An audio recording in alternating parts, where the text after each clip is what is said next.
Welcome back to our channel Pathshala sir ji. तो जैसे कि हम लोग कर रहे थे क्लास 10th के एसएसटी क्वेश्चंस, तो आज हम लोग पहुंचे हैं शॉर्ट आंसर में। Okay, so let's start. Okay, तो यहाँ से हम लोग का स्टार्टिंग है। देखिए, आप लोग क्वेश्चन का लेंथ देख के बिल्कुल भी नहीं घबराएंगे। ये आप लोग को एक्सप्लेन करने के लिए इतने बड़े आंसर से, और आप लोग समझ जाओगे तो खुद आप लोग इतना लिख सकते हो, और आप मार्क्स के अकॉर्डिंग लिखना। ठीक है, तो चलो देखते हैं। क्वेश्चन नंबर 12 से स्टार्ट है। हम लोग 11 तक प्रीवियस वीडियो में कर चुके हैं।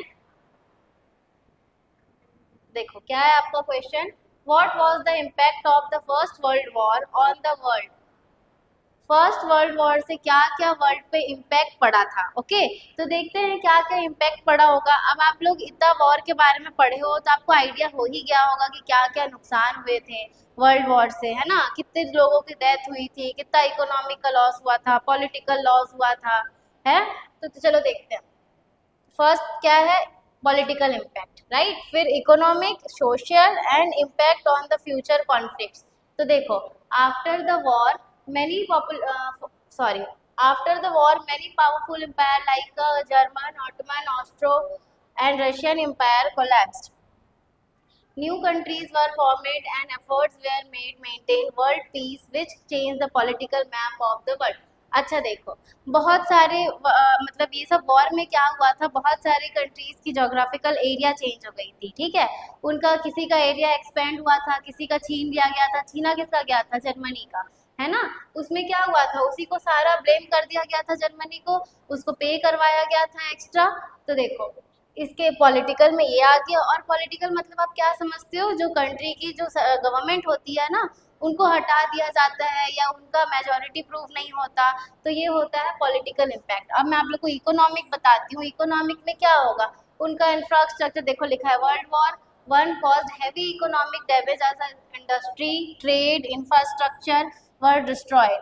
जो भी उनका इनकम का सोर्स होता है एक कंट्री का, तो वो सब डिस्ट्रॉय हो गया। इंडस्ट्रीज वगैरह, ट्रेड वगैरह सब। अब वॉर चल रहा है, उनका सारा पैसा उसी में लग रहा है, उनका ध्यान कहाँ रहेगा, ट्रेड वगैरह में। अब सोशल इम्पैक्ट में क्या होता है, कितने सारे सोल्जर, सिविलियन सब डेथ कर गए ना, उनको कितना ज़्यादा लोग मारे गए थे वॉर में।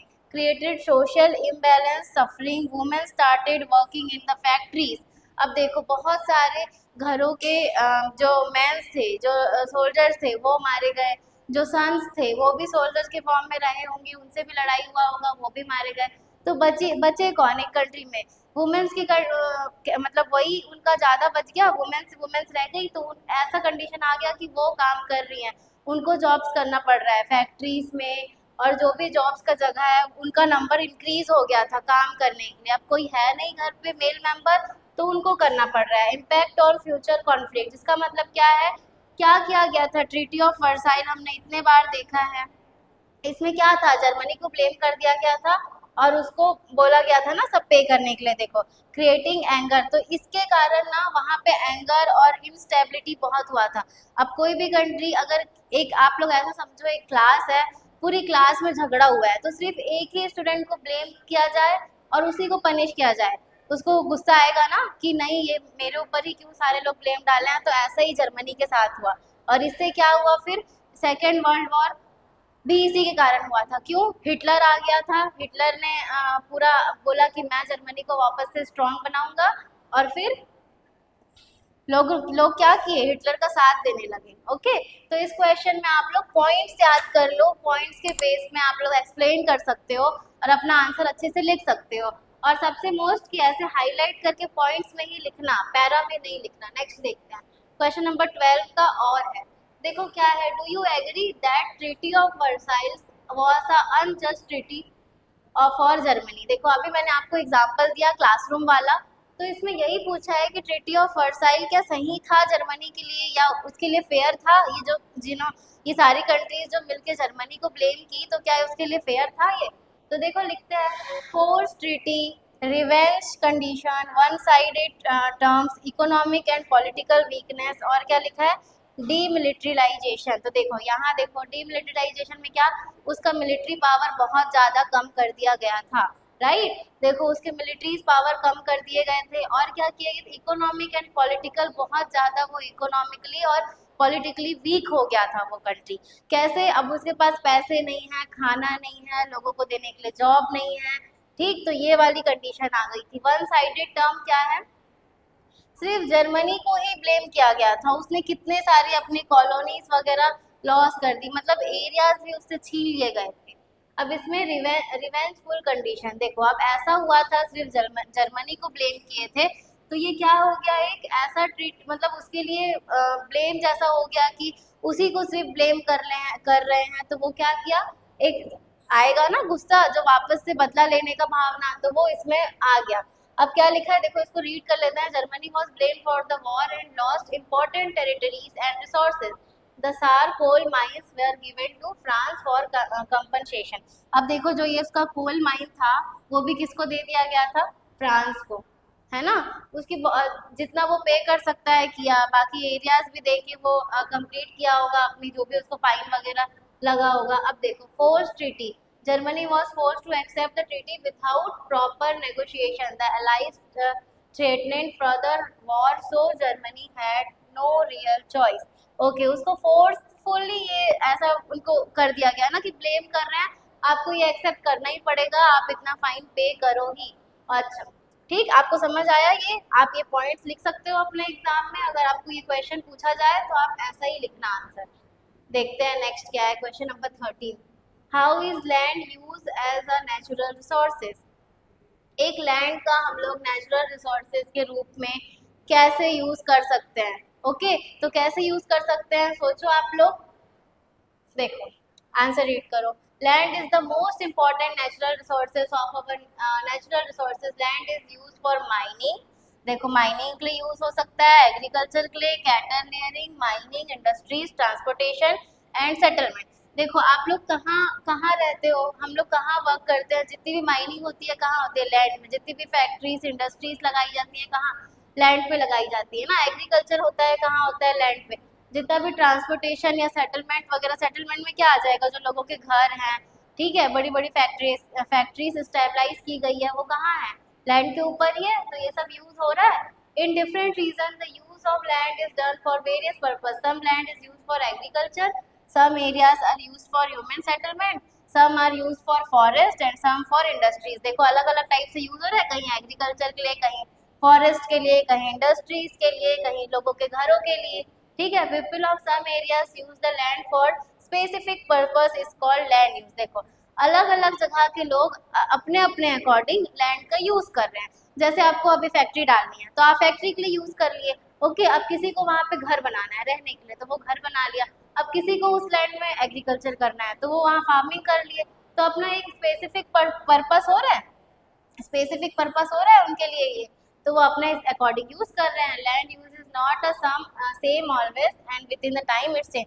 अब देखो टाइम के अकॉर्डिंग वो चेंज भी होता है ना, ऐसा नहीं है कि अगर आप यहाँ पे ये चीज कर रहे हो, फैक्ट्री है तो हमेशा ही फैक्ट्री रहेगी, उसको चेंज नहीं कर सकते। ये यहाँ एग्रीकल्चर हो रहा है तो हमेशा एग्रीकल्चर ही रहेगा। अभी हमने एक पिछले वीडियो में ऐसा किया भी था, कैसे चेंज करते हैं एग्रीकल्चर लैंड को नॉन एग्रीकल्चर में, है ना। गवर्नमेंट अगर लेती है, वहाँ ट्रांसपोर्ट का बना देती है, रोडवे बना देती है, तो चेंज हो गया, वो एग्रीकल्चर लैंड था किसमें कन्वर्ट हो गया? ट्रांसपोर्ट रोड में कन्वर्ट हो गया है, राइट। तो देखो total geographical area of India is 32.8 lakh square kilometre, but 93% of land is only use according to survey. देखो जो सर्वे हुआ है उसके अकॉर्डिंग 93% लैंड ही यूज हुआ है, और बाकी इतना है 32.8 lakh square kilometre geographical area, ठीक। और यहाँ पे बस ये बताया है कि कितना, ये देखो टाइम पीरियड 1950-51 टू 2010 टू 11 तक का क्या क्या लैंड में चेंज हुआ है। जैसे कि आप देखो पहले इंडस्ट्रीज ज़्यादा नहीं होती थी, फिर धीरे धीरे बहुत सारी इंडस्ट्रीज बनी, तो कहाँ बनी? लैंड पे बनी, तो चेंज हुआ। पहले एक पर्टिकुलर इतने से एरिया में था, सपोज 10% में है, अब वो 15% लैंड में बना हुआ है इंडस्ट्री, तो चेंज हो गया। और एग्रीकल्चर लैंड वो भी इंक्रीज हुआ होगा। पहले थोड़े थोड़े फार्मर्स थे, फार्मिंग करते थे, या फार्मर्स ज़्यादा भी थे तो कम एरिया में करते थे, अब ज़्यादा करने लगे हैं, बहुत सारे एरिया में करने लगे हैं, तो एरिया का एक्सपेंड हुआ, इंक्रीज हुआ लैंड। वही चीज़ दिया हुआ है, आप लोग रीड कर सकते हो, राइट। अब देखो नेक्स्ट देखते हैं क्वेश्चन नंबर 13 का और वाला क्वेश्चन। देखो किसी ने कमेंट में बोला भी था कि डायग्राम वाले क्वेश्चंस बताओ, तो देखो आपके डायग्राम्स वाले क्वेश्चन एसएसटी में ऐसे ही रहेंगे, ठीक है। अभी एक और आगे करवाऊंगी, तो आप लोग देखो क्या है इसमें, explain the layer of soil with diagram, ठीक है। ऐसे आ सकता है आपके एग्जाम में और आप लोग को ऐसा शो करना पड़ेगा, और ऐसा नहीं कि सिर्फ डायग्राम बना के क्वेश्चन कंप्लीट, उसको एक्सप्लेन भी करो प्रॉपर, ठीक है। आपको जितना आता है उतना आप अच्छे से एक्सप्लेन करो। और देखो आप समझ ही रहे हो, अभी रिवाइज हो ही रहा है आपका, तो आपको अच्छे से आप एक्सप्लेन कर सकते हो। 3 लेयर के बारे में बताया गया है, biotic, mineral and base layer. Okay, तो देखो बायोटिक लेयर में क्या होता है, जो सबसे ऊपर का रहता है, ये देखो ये वाला एरिया, इसमें क्या है, प्लांट्स वगैरह ग्रो करते हैं। यहाँ का सॉइल क्या होता है, फर्टाइल होता है, और सबसे ज्यादा यही क्या यूज होता है, केमिकल वगैरह यूज होता है। देखो यहाँ लिखा है, upper most layer of the soil is the insect residues for tree are found. यहाँ इंसेक्ट्स वगैरह, ट्रीज वगैरह फाउंड होते हैं। The lower level of this soil is thick, on this land agriculture work is done. Too much use of insecticides, chemical fertilizers destroy this layer of soil. देखो ये agriculture के लिए use होता है, और यहीं पे सबसे ज्यादा केमिकल फर्टिलाइजर्स यूज करते हैं, तो इससे क्या होता है, जो सॉइल का लेयर है वो डिस्ट्रॉय भी होता है, ठीक है। अब देखो सेकंड क्या है, मिनरल लेयर। यहाँ ये है मिनरल लेयर आपका, ये वाला जो लेयर है, यहाँ पे क्या फाउंड होता है, जब माइनिंग वगैरह करते हैं तो यहाँ पे मिनरल मिलता है, ठीक। अब बेस लेयर में क्या होता है, यहाँ पे होता है स्टोन्स वगैरह, बड़े बड़े चट्टान पत्थर ये सब पाए जाते हैं, ठीक। This layer is the lowest layer of the soil formed by the breaking of rocks. देखो रॉक्स लिखा हुआ है। अब इस लेयर में मिनरल्स वगैरह मिलता है, मैंने आपको बताया, ठीक है। Okay, the roots of big tree reach up to this layer. जो बहुत बड़े बड़े ट्रीज वगैरह के रूट्स होते हैं वो थोड़ा बहुत यहाँ टच कर जाते हैं, ठीक है। तो आप लोग इसका डायग्राम अच्छे से बना सकते हो ना, और ऐसे बता भी देना कौन सा लेयर का क्या क्या नाम है, और लेयर्स ऑफ अर्थ ऐसा लिख देना और उसको एक्सप्लेन कर देना, ठीक है। तो आपका मार्क्स नहीं कट होगा, अच्छे से मार्किंग हो जाएगी आपका। देखो अब नेक्स्ट क्या है, question number 14। Under the new industrial policy what policy are following. देखो कौन सी पॉलिसी जो चेंज हुई है, तो अब क्या फॉलो की जाती है और उसमें क्या क्या चेंजेस हुए हैं। ये कब चेंज हुआ, 1991 में आया था। ये क्या है, एलपीजी, है ना। एलपीजी क्या होता है, liberalisation, privatisation and globalisation. Okay, तो देखो इसमें क्या है आपका, लिबरलाइजेशन मतलब क्या होता है, प्राइवेटाइजेशन मतलब क्या होता है, ग्लोबलाइजेशन मतलब क्या होता है। इसका मीनिंग आपको अच्छे से पता होना चाहिए, फिर आप अपने ओन वर्ड्स में भी लिख सकते हैं एग्जाम में। तो देखो लिबरलाइजेशन में क्या होता है ना, पहले बहुत सारा डॉक्यूमेंट्स वगैरह बनवाती थी गवर्नमेंट। अगर किसी को भी कुछ भी नया स्टार्ट करना है तो उसमें बहुत सारा पेपर वर्क होता था। ओके, तो इसको रिड्यूस कर दिया गया, क्योंकि इतने सारे पेपर वर्क में कोई कैसे काम कर सकता है, बहुत सारा बैन है, बहुत सारा चेकिंग वगैरह है। तो उसमें लिबरलाइजेशन ला के क्या किया गया, वो सारे रूल्स चेंज किए गए। देखो रीड करते हैं, liberalisation means to adopt a liberal policy for international trade in which a various restriction, barriers and regulations are eliminated. Liberalization means providing opportunity to all investors, especially private, whether from within the country or from foreign country. देखो किसी भी countries के लोगों को chance दिया जाए कि वो इन्वेस्ट कर सकते हैं। पेपर वर्क ये सब बैरियर जो थे वो सब रिड्यूस किया गया ताकि इकोनॉमिक का कंडीशन अच्छा हो, ठीक है। अब देखो प्राइवेटाइजेशन क्या होता है, इसमें आप लोग ऐसे समझ पाओगे कि जो इन्वेस्टर्स है, ऐसा नहीं कि सिर्फ ये इन्वेस्टर्स पर्टिकुलर इसमें इन्वेस्ट कर सकते हैं, नहीं, प्राइवेट इन्वेस्टर को भी चांस दिया गया, और जितने भी पेपर वर्क्स वगैरह थे, जो भी बैरियर्स आता था उसको रिड्यूस किया गया। इसमें देखो privatisation means to remove the reservation, ये याद रखना, रिमूव द रिजर्वेशन, किसका रिजर्वेशन, पब्लिक का, public undertaking, and allow the private industries firm and companies to run and manage industries. In other word, a policy to denationalisation is adopted. देखो privatisation में क्या हुआ, पहले ना बहुत सारी चीजें ऐसी थी जो सिर्फ गवर्नमेंट रूल करती थी, मतलब उनसे ही हैंडल होता था। ओके, और प्राइवेट कंपनीज इसमें इंटरफेयर नहीं कर सकती। तो बाद में क्या हुआ, धीरे धीरे जब गवर्नमेंट कंपनी से ये हैंडल नहीं होता था या वो अच्छे से वर्क नहीं कर पाती थी, तो किसको दे दिया गया, धीरे धीरे प्राइवेट कंपनीज को, ठीक है, संभालने के लिए। पहले ऐसे बहुत सारी इंडस्ट्रीज वगैरह थी जिसको सिर्फ गवर्नमेंट देखती थी। अब क्या है, अब बहुत सारा आप देखो कि मैक्सिमम जो भी अब चलता है किसके थ्रू चलता है, प्राइवेट हैंडल करती है ना। तो ये प्राइवेटाइजेशन में ये हो गया कि गवर्नमेंट अपना प्राइवेट को देने लगी कि ठीक है, जो काम वो कर रही है वो प्राइवेट करे और अच्छे तरीके से करे।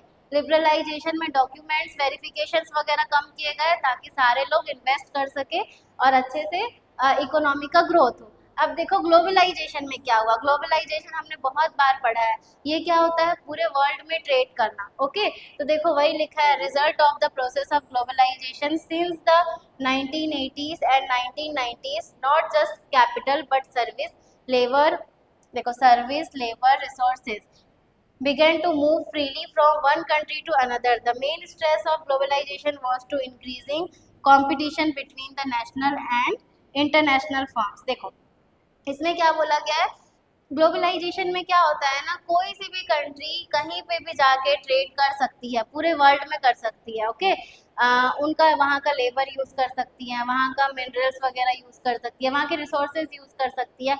यहाँ पे बैन हट गया, पूरे वर्ल्डली ट्रेड कर सकते हैं, सर्विस प्रोवाइड कर सकते हैं, सर्विस ले सकते हैं, ठीक है। तो ग्लोबलाइजेशन का मतलब ये होता है, और ऑलरेडी हमने इसको पहले के क्वेश्चंस में कवर किया है, तो आप लोग अच्छे से लिखिएगा इसका आंसर, ठीक है। नेक्स्ट देखते हैं 14 का और वाला, देखो what is the role of mineral resources in Chhattisgarh. जो छत्तीसगढ़ में मिनरल्स मिलते हैं, ठीक है, जो रिसोर्सेज हैं, उसका क्या बेनिफिट होता है या क्या उससे हेल्प होता है छत्तीसगढ़ में, देखो इसके बारे में लिखना है।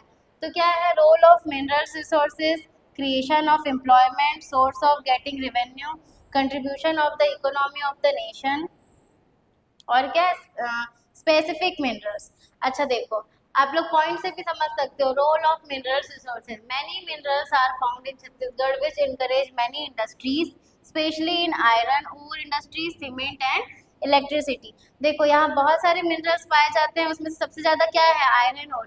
तो स्टील प्लांट्स वगैरह यहाँ सेटअप है, इससे क्या होता है, बहुत सारी इंडस्ट्रीज बनाई जाती है, और क्या होता है, जॉब क्रिएट होता है, लोगों को जॉब मिलता है, और क्या स्टेट का इनकम भी बढ़ता है ना, इकोनॉमी नेशन का बढ़ रहा है, वो उसको बेच रही हैं, बाहर भेज रही हैं।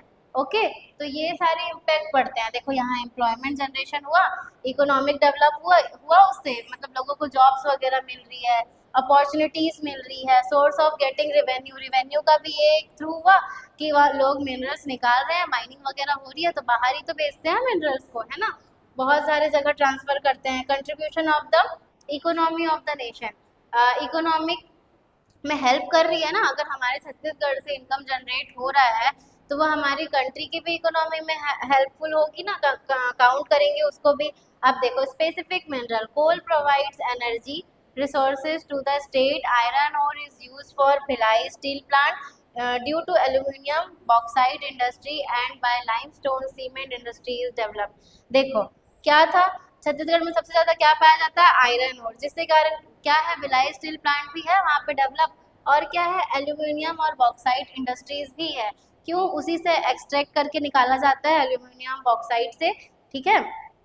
तो देखो समझ गए आप लोग, ऐसा इसका आंसर लिख सकते हो, पॉइंट्स में ही लिखना, जितना आपको आएगा पॉइंट्स में ही बना के लिखना आंसर, मार्क्स के अकॉर्डिंग। सपोज देखो 4 मार्क्स का क्वेश्चन है आपका, शॉर्ट आंसर 4 to 5, तो आप लोग क्या कर सकते हो, 4 to 5 पॉइंट्स लिख दो, ठीक है, और पॉइंट्स को ऐसा डिराइव कर दो एटलीस्ट 3 लाइन्स में, ठीक, तो आपके मार्क्स पूरे प्रॉपर मिल जाएंगे आपको। और हाईलाइट्स कर दो थोड़े पॉइंट्स को, ब्लू ब्लैक पेन यूज किया करो। अब देखो 15, according to you what would have been the reason for Germany defect, Germany का वर्ल्ड वॉर में हारने का क्या रीजन था। तो देखो क्या है, फर्स्ट क्या है, Hitler's dictatorial attitude, selection of weak fraction. जो सेकेंड वर्ल्ड वॉर हुआ ना, उसमें जर्मनी क्यों हार गई बताओ, फ्रेंडली ग्रुप एंड क्या, अटैक ऑन सोवियत यूनियन। देखो जब वर्ल्ड वॉर 1 हुआ ना, उसके बाद कंट्रीज ग्रुप में डिवाइड हो गई थी, ठीक है, सारे लोग जुड़ गए थे ग्रुप में। जर्मनी के साथ कौन कौन था, इटली और जापान, ओके, ये 3 थे। और सोवियत में क्या होता है, ये जो सोवियत यूनियन लिखा हुआ है, इसमें क्या था? ये आप लोग देखे होंगे, USSR, इसका फुल फॉर्म क्या था? Union of Soviet. ठीक, तो देखो यूनियन ऑफ, ये इसमें क्या होता है, अमेरिका, ब्रिटेन, फ्रांस, ये सारे लोग किस में थे? एक ग्रुप में थे, और एक दूसरी ग्रुप इनकी बन गई थी। अब उसमें जो लड़ाई हुआ था उसमें क्यों हार गए थे इन लोग?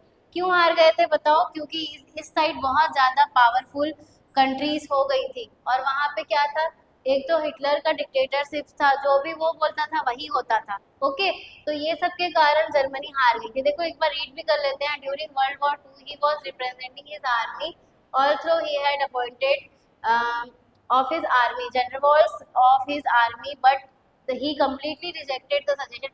देखो कोई से भी सजेशंस वगैरह वो नहीं लेना चाहता था, वो अपने हिसाब से कर रहा था, तो उसका ये एक एटीट्यूड के कारण भी वो वॉर हारी थी। और क्या, selection of weak fraction.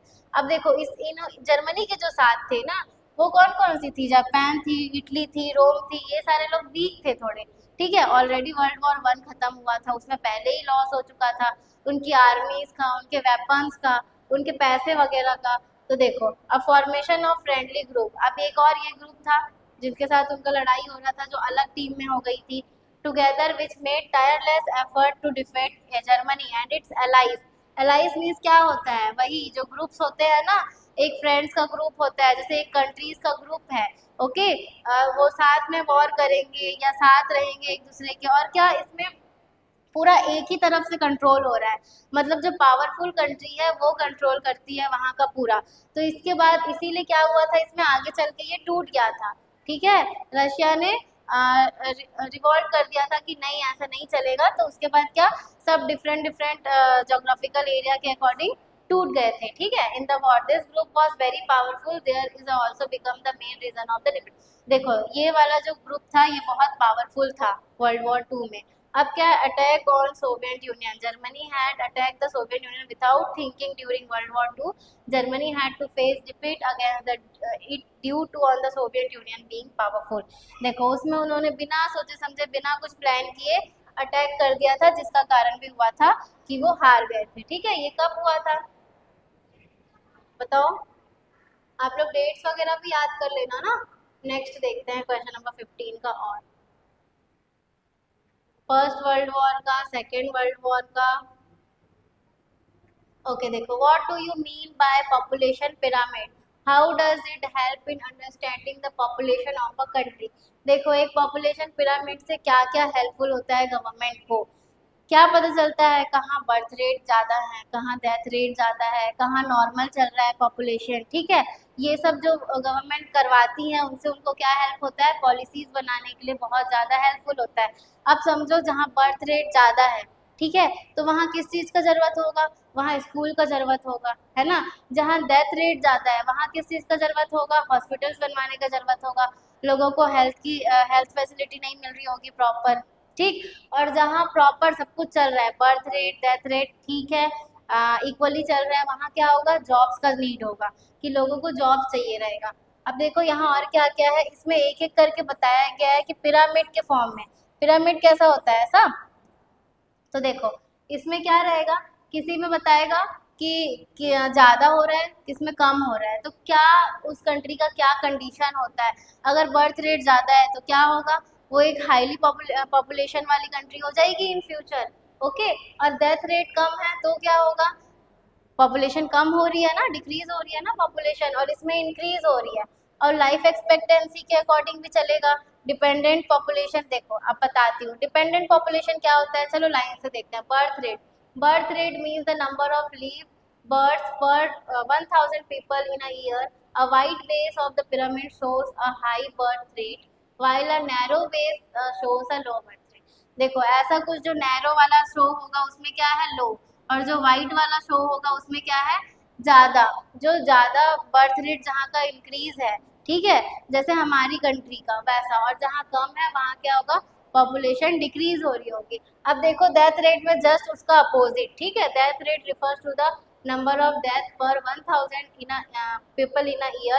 A sharply narrowing top of the pyramid is indicate a high death rate. ठीक है, जस्ट उसका अपोजिट, जैसे इसमें था वैसे इसका, कि अगर नैरो शेप का हो रहा है तो क्या डेथ रेट इंक्रीज है, और वाइड है तो डिक्रीज्ड है, ठीक है। जैसे आप लोग समझ सकते हो जापान का।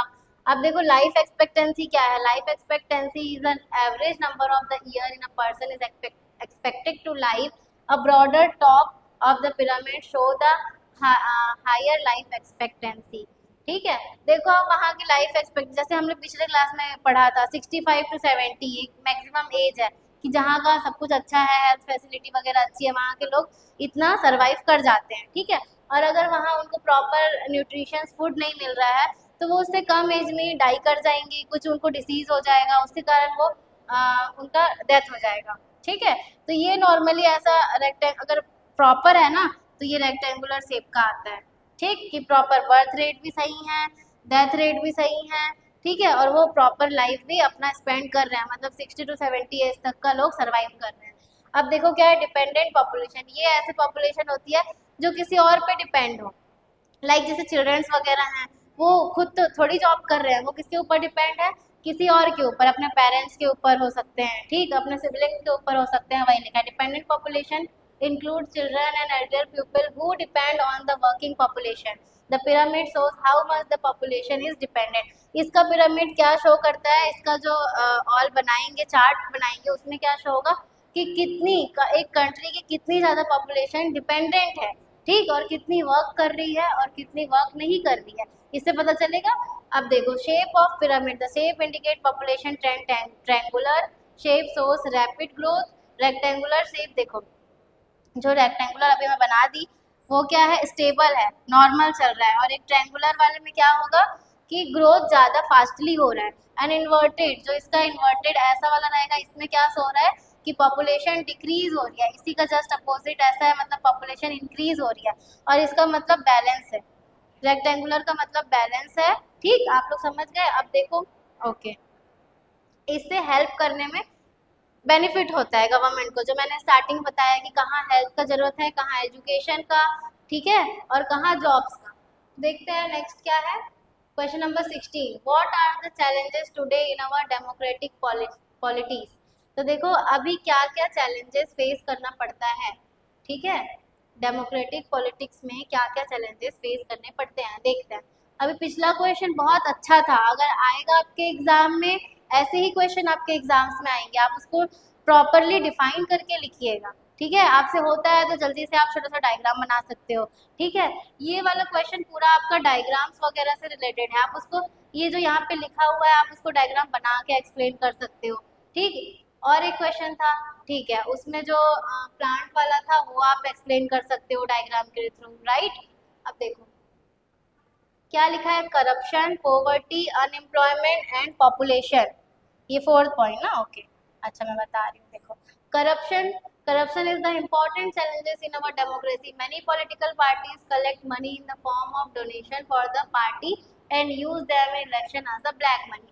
देखो करप्शन बहुत ज़्यादा अगर बढ़ जाता है तो कैसे, मतलब इसको क्या करना चाहिए, अब उसका यूज़ तो आप अलग आंसर में लिखोगे कि ठीक है करप्शन कैसे कम करना चाहिए, लेकिन यहाँ पे पूछा है क्या क्या चैलेंजेस फेस करने पड़ते हैं डेमोक्रेटिक पॉलिटिक्स बनाने के लिए, तो करप्शन एक बहुत बड़ा रीज़न हो सकता है, ठीक है। कैसे, अब देखो लोग यूज़ कर रहे हैं कि ठीक है ये मनी हम डोनेट करेंगे या इस चीज़ में लगाएंगे पर्टिकुलर, लेकिन वो वहाँ यूज़ नहीं कर रहे हैं, वो क्या यूज़ कर रहे हैं, इलेक्शंस में खर्च कर रहे हैं इसको, ठीक, तो ये ब्लैक मनी हुआ, ठीक है। अब देखो पॉवर्टी की, बहुत सारे हमारे कंट्री के देखो approx 35 crore people below poverty line में रहते हैं, मतलब वो गरीबी रेखा से जो रहता है कि लिमिट है कि इतना सब कुछ है लोगों के पास, तो ये पॉवर्टी से अबव है, ये सब नहीं है, बेसिक नीड्स भी नहीं है उनके पास, नॉर्मल होम नहीं है, खाने के लिए फूड नहीं है, वो क्या है, बिलो पॉवर्टी लाइन।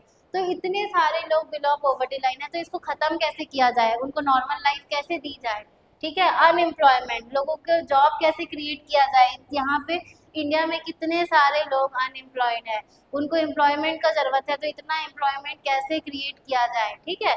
अब देखो ये थोड़ा सा ये 4th पॉइंट ना, हाई पॉपुलेशन, ये थोड़ा अरेंज करने में मिस्टेक हो गया है, आप लोग बस पॉइंट वाइज याद करना, first corruption, second poverty, third unemployment and fourth high population.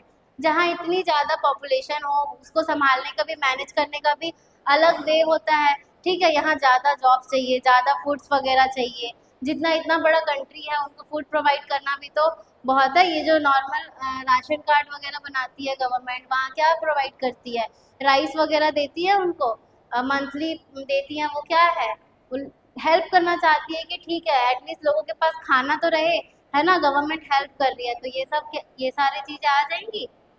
चलिए नेक्स्ट देखते हैं, क्वेश्चन नंबर 16। ओके, 10th का बोर्ड एग्जाम बहुत इंपॉर्टेंट होता है, आप लोग अच्छे से एग्जाम दीजिएगा, अच्छे से आंसर रिप्रेजेंट कीजिएगा कि आपका मार्क्स ना कट हो। ठीक, देखो, why there is a great difference between the registered number of voters and the number of voters and polling booth. देखो इतना ज़्यादा डिफरेंस क्यों होता है कि ऐसा होता है, आप लोग सुने होंगे कि वोटर आधे, इतने सारे पॉपुलेशन है लेकिन वोट कितने कर रहे हैं, आधे से भी आधे लोग। क्यों कर रहे हैं, उसका रीजन क्या है, वही हम लोग आंसर में अभी देखेंगे कि क्या रीजन है। ठीक है, इतने सारे लोग के वोटर आईडी कार्ड्स हैं लेकिन आधे लोग वोट ही नहीं कर रहे हैं। ठीक है, आधे लोग ही पहुंच पा रहे हैं वहाँ वोट करने। इसका रीजन क्या है हमारी कंट्री में, क्या उन लोग अपने लीडर सिलेक्ट नहीं करना चाहते, या फिर क्या ऐसा प्रॉब्लम आता है। देखो क्या क्या हो सकता है, शॉर्टेज ऑफ टाइम। देखो आधे से ज़्यादा लोग ऑफिस वगैरह में वर्क करते हैं, उनके पास टाइम का शॉर्टेज होता है, उनको ऐसे छुट्टी तो नहीं मिलती कि ठीक है आज वोटिंग हो रहा है तो जाओ आप वोट करो, नहीं। ओके, तो देखो क्या लिखा है, उनका वर्किंग टाइम रहता है ना ऑफिस में, तो वो नहीं आ पाते। ठीक है, ओके। इलिटरेसी, लोगों अवेयर नहीं है कि उनको मतलब सही लीडर सिलेक्ट करने का उनको राइट्स मिला है, तो ये कितना पावरफुल है उनके लिए, वो अपने लिए सही लीडर सिलेक्ट करेंगे तो कंट्री कैसे चेंज हो सकता है, उनको ये सब पता ही नहीं है। ठीक है, उनको लगता है कि क्या क्या हो जाएगा हमारे वोट करने से, अगर मैं सिर्फ एक जन नहीं करेंगे वोट तो क्या हो जाएगा। ठीक है, तो उनके अंदर अवेयरनेस नहीं है, देखो उनके पास अवेयरनेस नहीं है, उनको नॉलेज नहीं है कि वो कितना इम्पोर्टेंट हो सकता है, उनका एक वोट भी कितना इम्पोर्टेंट हो सकता है, तो वो इसके कारण भी नहीं जाते। अब देखो क्या है, फ्रस्ट्रेशन एंड इनकैपेबिलिटी।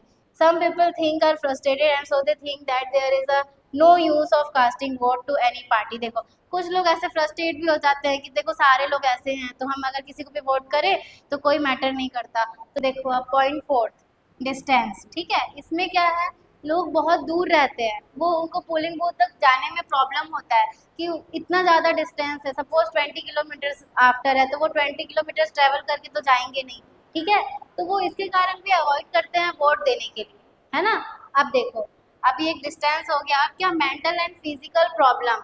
अब कि कोई डिसेबल पर्सन है, उसको जाने आने में प्रॉब्लम है, वो जा नहीं सकता कोई, और मेंटली जो डिस्टर्ब है, मतलब उनको समझ नहीं आ रहा है क्या करना है कैसे करना होता है, तो उसके कारण भी नहीं। देखो जो हैंडीकैप लिखा है, ओल्ड ओल्ड पीपल, जैसे जो हमारे घर में दादी दादा होते हैं, ठीक है, उनको उतना नॉलेज नहीं होता, वो जा नहीं सकते, उनको कोई लेके जाएगा तभी वो जा सकते हैं। हैंडीकैप पर्सन जो खुद खुद से नहीं जा सकते। ठीक है, ओवरऑल इसका मतलब यही है, फिजिकल प्रॉब्लम या मेंटल प्रॉब्लम आप ऐसे समझ सकते हो। उन लोग क्या अवॉइड करते हैं वोट करना। अब देखो आपका लास्ट पॉइंट क्या है, sometimes no names in voter list. कुछ लोग तो वोट करना चाहते हैं, ठीक है, अपना नेम्स वगैरह ऐड करवाए रहते हैं लेकिन उनका नाम ही नहीं आता। यही लिखा है, देखो सम पीपल इवन विलिंग, वो चाहते हैं कास्ट अपना वोट कास्ट करना लेकिन उनका नेम ही नहीं रहता वोटर लिस्ट में, तो वो नहीं जाते। अब नेम नहीं है तो नहीं जाते। तो देखो इससे पता चल रहा है कि कितने सारे प्रॉब्लम्स फेस करते हैं, और इतने सारे पॉपुलेशन होने के बाद भी आधी से भी आधी पॉपुलेशन क्या कर रही है, अपना वोट दे रही है। ठीक है, अपना लीडर सिलेक्ट करने के लिए। ओके, तो देखो कितना ज़्यादा इम्पोर्टेंट है ये, और ये सारे क्वेश्चंस बहुत इंपॉर्टेंट है आपके एग्जाम पॉइंट ऑफ व्यू से, तो आप लोग इसको अच्छे से पॉइंट वाइज याद कीजिए और लिखने का ट्राई कीजिए। ठीक, ओके, तो यहाँ आपका शॉर्ट आंसर कंप्लीट होता है क्लास 10। तब हम लोग नेक्स्ट वीडियो में कवर करेंगे लॉन्ग आंसर। ठीक, और आई होप आप लोग अच्छे से पढ़ाई कर रहे होंगे। All the best for your examination, thanks for watching, do your best.